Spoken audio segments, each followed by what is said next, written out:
So you don't want to be a slave to your own desires? Fear not, I got you. But here's the twist.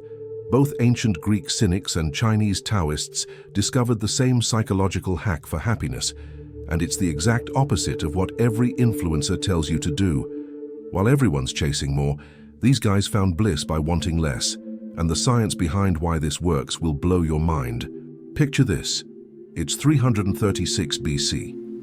Alexander the Great, fresh off conquering half the known world, hears about this famous philosopher and decides to pay him a visit.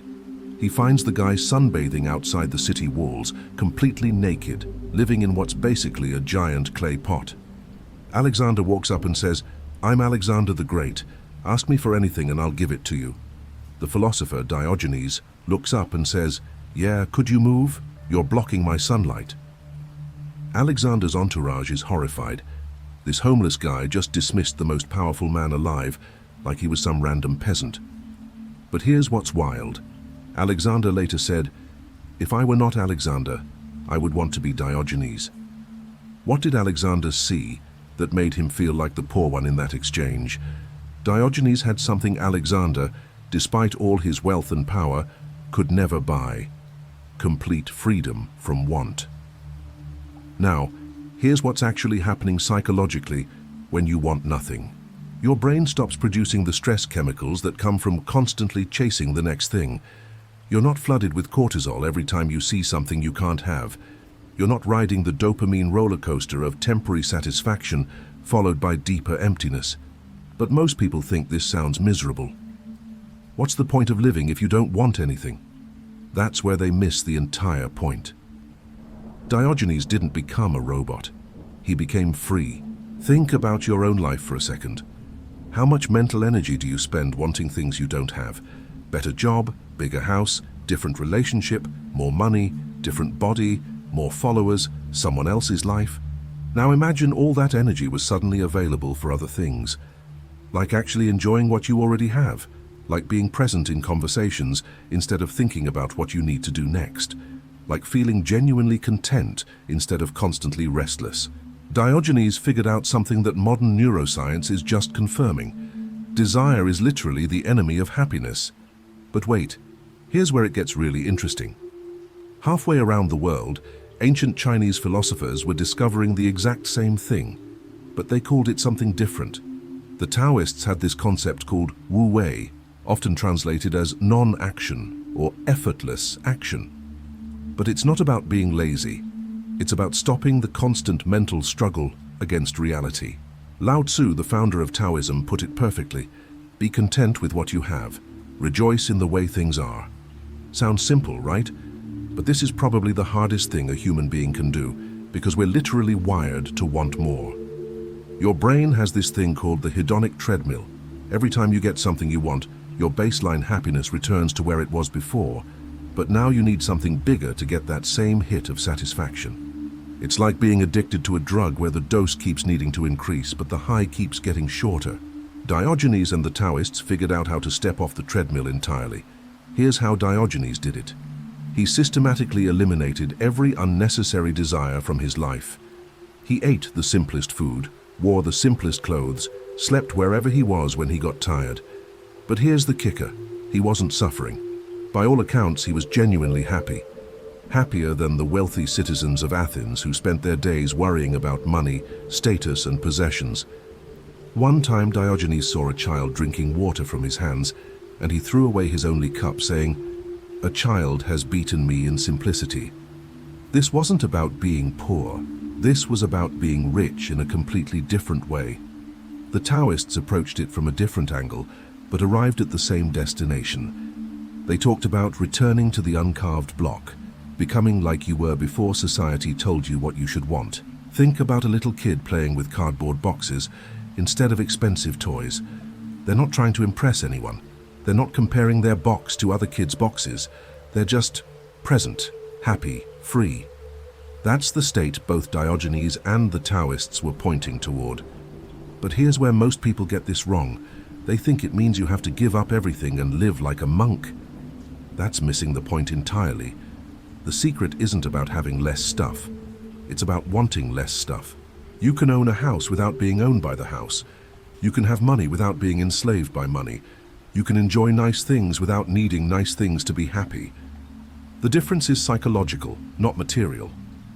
Modern psychology calls this psychological flexibility, the ability to hold your desires lightly instead of desperately. When you desperately want something, you're essentially saying, I can't be okay until I get this thing. That's a recipe for misery, because there will always be another thing after this thing. But when you hold desires lightly, you're saying, this would be nice, but I'm already okay without it. That's freedom. Diogenes took this to the extreme to prove a point. He wanted to show that happiness doesn't come from external things at all, so he eliminated all external things and found that he was still happy, actually happier. The Taoists were more subtle about it. They didn't necessarily give up possessions, but they gave up attachment to possessions. There's a famous Taoist story about a farmer whose horse runs away. His neighbors say, "What terrible luck." The farmer says, "Maybe." The next day, the horse comes back with 3 wild horses. The neighbors say, "What amazing luck." The farmer says, "Maybe." The day after that, his son tries to ride one of the wild horses, falls off and breaks his leg. The neighbors say, "What terrible luck." The farmer says, "Maybe." The next day, military officers come to draft young men into the army, but they skip the farmer's son because of his broken leg. The neighbors say, "What amazing luck." The farmer says, "Maybe." You see what's happening here? The farmer isn't getting emotionally hijacked by circumstances because he's not attached to any particular outcome. After finally understanding how wanting less actually creates more happiness, I started wondering, what does this look like in practice for someone living in the modern world? Because here's the thing, you don't have to move to a mountain cave or live in a barrel to apply these principles. The first step is what Diogenes mastered, distinguishing between wants and needs. He realized that most of what we think we need are actually just wants that society has convinced us are essential. You need food, shelter, basic safety. Everything else, that's a want pretending to be a need. The second step is what the Taoists called embracing the valley spirit, finding contentment in simplicity rather than constantly reaching for the peaks. This doesn't mean you can't have goals or ambitions. It means you don't tie your happiness to achieving them. The third step is probably the hardest, learning to enjoy what you already have instead of always focusing on what you lack. Your brain is literally designed to focus on problems and deficiencies. It's a survival mechanism, but in modern life, this mechanism makes you miserable because there's always something to worry about or want. Both Diogenes and the Taoists developed practices to rewire this tendency. Diogenes did it through radical simplicity. The Taoists did it through meditation and mindfulness. But they both arrived at the same insight. The secret to happiness isn't getting what you want. It's wanting what you already have. Now here's what's really fascinating. Modern research on happiness confirms everything these ancient philosophers discovered 2,500 years ago. Studies show that people who practice gratitude are significantly happier than people who don't. People who meditate have measurably different brain structures, less activity in the areas associated with craving, and more activity in areas associated with contentment. The hedonic treadmill is real. Lottery winners return to baseline happiness within a year. People who get their dream jobs often find themselves just as stressed as before, but with different problems. But here's the kicker. People who practice what Diogenes and the Taoists taught, psychological detachment from outcomes, consistently report higher life satisfaction regardless of their external circumstances. Diogenes proved this by being happy with literally nothing. The Taoists proved this by finding peace in the midst of chaos. And you can prove it to yourself by trying a simple experiment. For 1 week, notice every time you think, I need X to be happy. Then ask yourself, is this actually true? Or is this just a want that I've labeled as a need? Most of the time, you'll discover it's the second one. The ancient secret to happiness isn't complicated. It's just difficult because it requires going against every message our culture sends us about what should make us happy.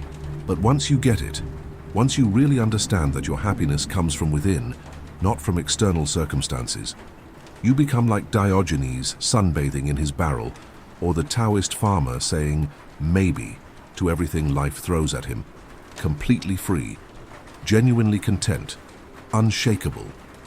Because when you don't need anything from the world can't take anything away from you. So yeah, now you know why a homeless guy in a barrel was happier than an emperor, and how you can access that same psychological freedom without giving up your Netflix subscription. You're welcome. That's going to cost you one subscribe, or a comment below if you've ever caught yourself thinking you'd be happy if only you had something you don't currently have. If you want to understand how ancient Stoics used similar principles to become emotionally bulletproof in the face of any crisis, this video right here breaks down their specific mental techniques.